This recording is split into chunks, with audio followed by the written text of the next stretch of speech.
Hello everyone, I'm really excited to be here with you today. The topic that we're going to discuss today is about the next generation of web bundling with Rspack. My name is Konstantinos or Kostas, and I'm actually a software engineer at Bit, where Bit is basically the simplest way for you to join the journey to component-driven development. We provide a collection of tools to build and reuse components really fast. These are some of my social handles. You can find me on Twitter or X on GitHub, and also on BitCloud, where I will be able to share some of the resources of this talk with you later on. But before we jump on to the Rspack, let's discuss what is a bundler. JavaScript bundle is a very simple thing. It's a collection of multiple scripts combined into a single file. The original bundler, what it had to do was actually a plus equal operation, like a concatenation, for a long time, and this was actually what everyone was needed then. I don't know how many of you are familiar with Browserify. Browserify is a tool that was released in 2013 and solved the problem of Node.js developers who wanted to reuse their code into the browser. What it was doing, it was actually making the common JS module system work for the browser by crawling the dependency tree, reading files, and building a single bundle file. It also made node built-ins and conventions like, for example, process, buffer, crypto, etc. work in the browser by implementing polyfills and symbols for them. This was a ridiculous amount of work that had to go into building all this infrastructure. And basically what it was doing was trying to understand which kind of environment this module was actually running into. And depending on this environment, if it was a Node.js environment or a browser environment, would expose this module. After some time, in 2015, Webpack was introduced, and Webpack's goal was to create a dependency graph for all the assets of the website. It is not just JavaScript, Browserify, but it also includes CSS, images, SVGs, even HTML.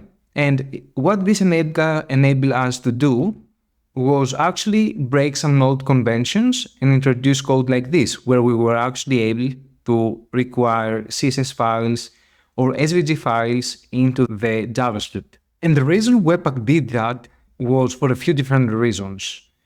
Now, website assets can be expressed as a dependency graph, and it becomes easy to define components as a collection of HTML, CSS, JavaScript images, etc. as standalone modules that can be easily reused or even published to NPM. Hot module replacement, which is very important for the development purposes, is easy and natural because we're based on a JavaScript module system for assets, and even, for example, for stylesheet can automatically be updated by injecting and replacing into the DOM.by script. Finally, it is providing a lot of configurability through loaders and plugins, meaning we can get the benefits of an integrated module system without having to ship gigantic JavaScript bundle to your users. And here you can actually see the adoption of Webpack. The adoption has been amazing. Most of the web projects are using Webpack today, and you can see that lately has actually reached 120 million downloads per month the last. Even when I search just for Webpack on NPM, you can see that it returns 6,000 packages. So you can understand how big this adoption has been and how many tools and modules have been built related to Webpack. But this actually started getting a bit more difficult for us because with Webpack we started having different performance issues like bundle sizes, really slow hot module replacement with some tools like React, and production build times, and this resulted to a great amount of different articles of how we can actually optimize and make the Webpack bundling and development server faster. This is when Rspack basically came in. Rspack was initially created to solve the performance problems encountered by ByteDance. ByteDance is a very big company. You might have heard them before or TikTok or CapCut. They're actually building quite many different tools and products. And it's basically a tech company that maintains many large monolithic application projects with complex bundling requirements. The production build times have grown a lot in ByteDance, 10 times to even half hour in some cases, and cold start times could exceed several minutes. This is how Rspack is actually pronounced. Rspack comes with a great amount of benefits. It provides high performance for bundling, a really fast startup time for your development server, lightning fast hot module replacement for your development purposes. It comes with Webpack compatibility, offering backwards compatibility with the configuration that you provided in Webpack. And it's also framework agnostic, which means you can actually use it with tools like React, Vue.js, Svelte, etc. And speaking of performance, as you can see here, it is really fast. It is especially compared with a combination of Webpack and Babel. It is way much faster, and also compared to more up-to-date bundling tooling like Vid. The community is really excited about Rspack. You can see that even Rspack, a tool about bundling React Native code using Webpack, has actually tried migrating to Rspack and found out 5 times faster build times and HMR. The reason Rspack is so fast, it is because it is based on Rust and it is written in Rust. Rust language efficiency is designed to prioritize performance, topping benchmarks for speed and memory management. It is highly parallelized architecture where JavaScript is a weak support for multi-threading. Rspack's native code takes full advantage of the modern multi-core CPUs. And this is how Rspack actually generates binary native code, so the native code that runs in your operating system. And the way that Rspack actually does that is through a tool that is called NaPi-RS, which is a framework for building precompiled Node.js add-ons in Rust. And what it does, it actually generates the native code that you run in your system, in your operating system, and a Node.js library that you can use in your application, like an SDK, that can communicate with the Rust implementation that has been exposed in this native code. It comes with a great amount of features, like built-in CSS support, even for CSS modules. This is currently experimental, but you can still use it and it's very good support. For built-in support for asset management, like for example, TNG files, SVG files, JPEG, even JSON files, also web workers. And it also provides different loaders for TypeScript and JSX for CSS, as I mentioned before. A lot of plugins for HTML or CSS extract, for example. The hot module replacement is really easy to implement now, for example, with React or any other tools. It also provides a lot of optimizations that you don't need to configure, like code splitting and tree-shaking, as they are offered by default. And of course, Module Federation version 2, which is actually a great amount of work for this ecosystem. But you might be wondering, that's all great, but how can I actually migrate from Webpack to Rspack? We can start with some of the dependencies. So you can actually add Rspack core and Rspack CLI to your development dependencies. And then you can actually remove Webpack CLI and Webpack dev server. Then in your packagation, in your npm scripts, you can replace Webpack CLI from using to Rspack, and this is like very simple.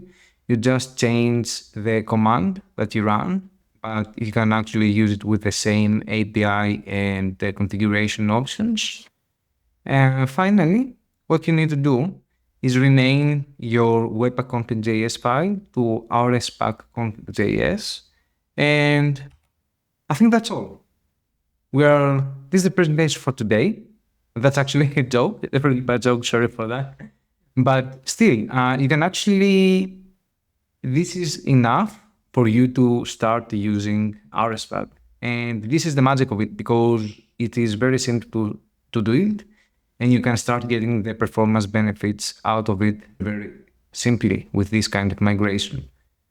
Depending on your configuration, you might need to make some more adjustments, and we're going to see now what are these kind of configurations that we will need to adjust.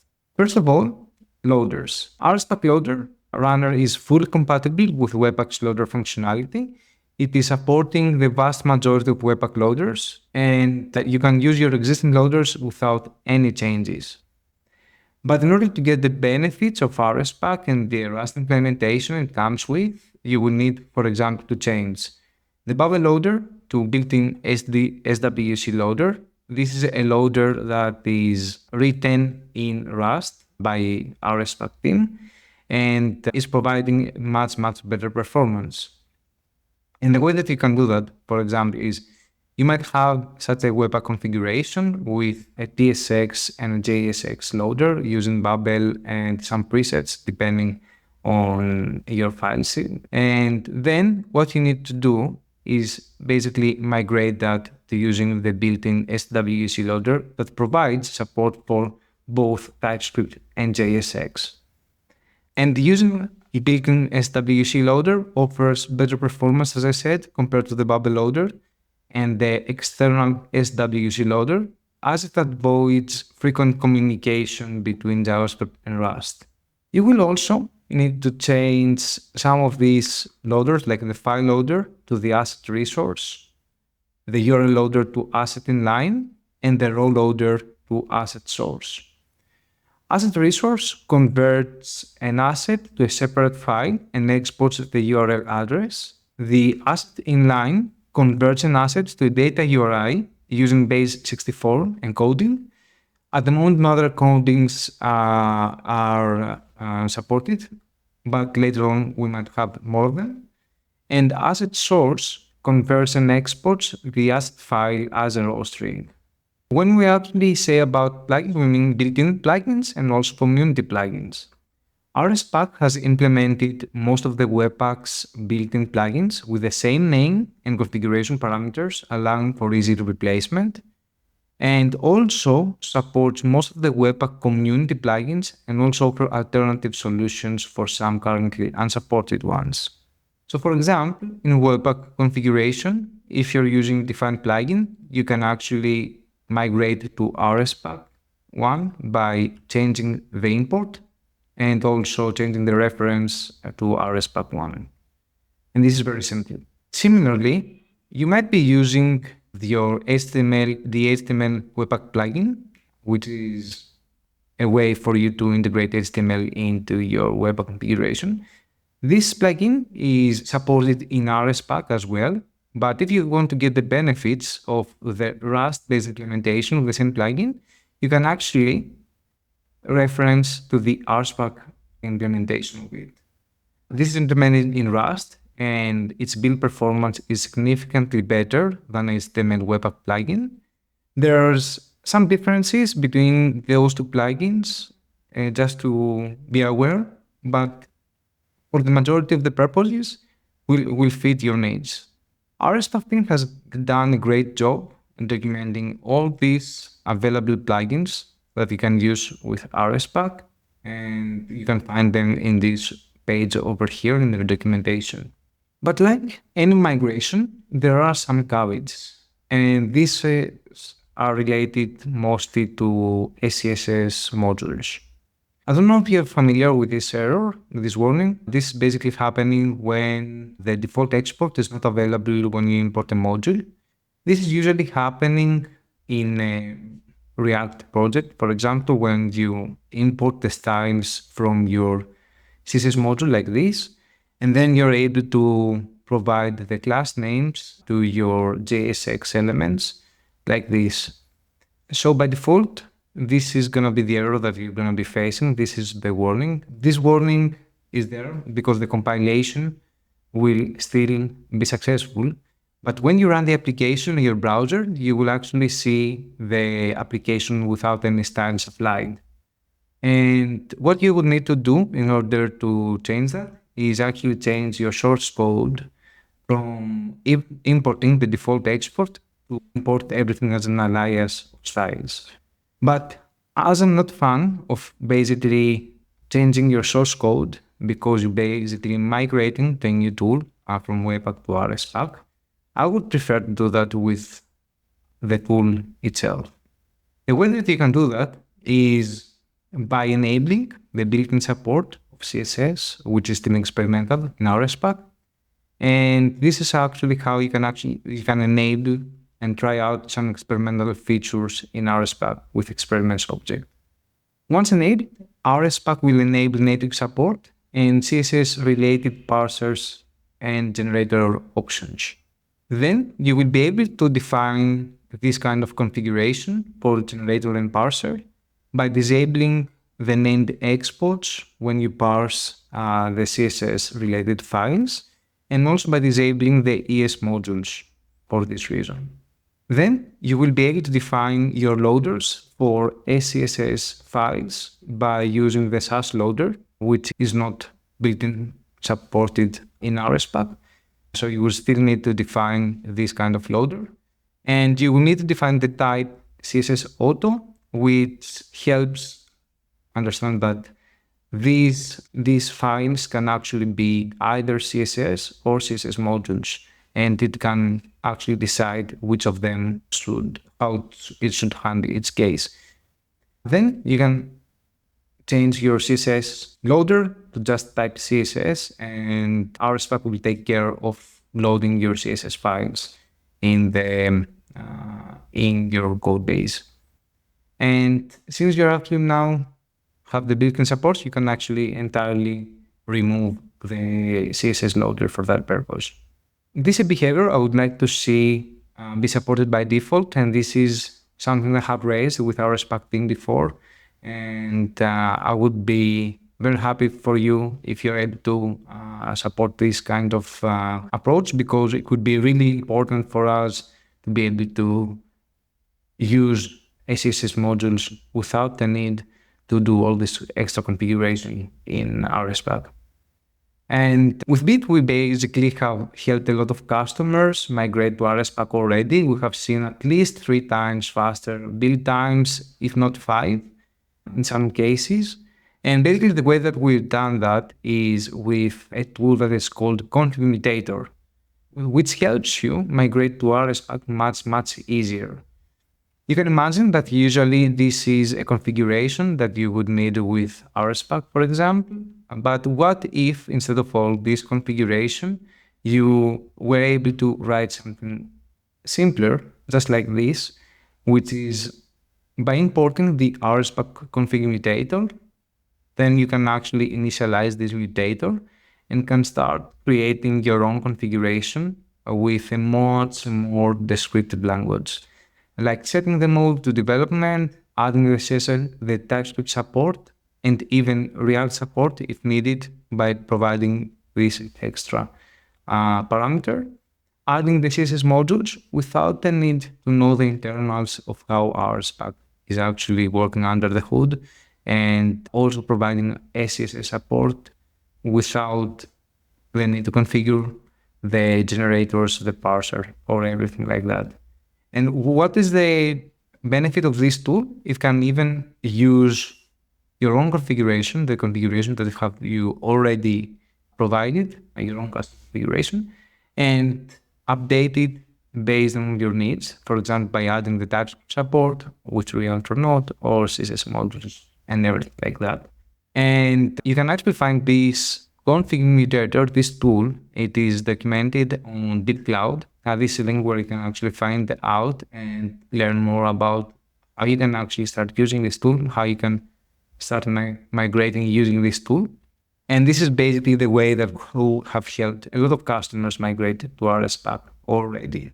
Finally, Rspack is the building block for a great amount of web infrastructure that Rspack team provides.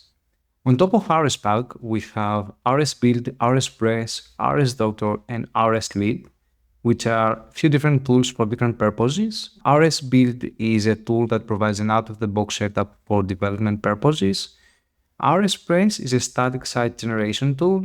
RSDoctor is basically a great tool for analyzing and visualizing the build process and artifacts.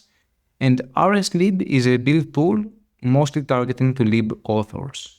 And with that, I think that's all for today, folks. Thank you for joining me today. I really appreciate it. And I hope you learned something new today. Thank you very much. Bye.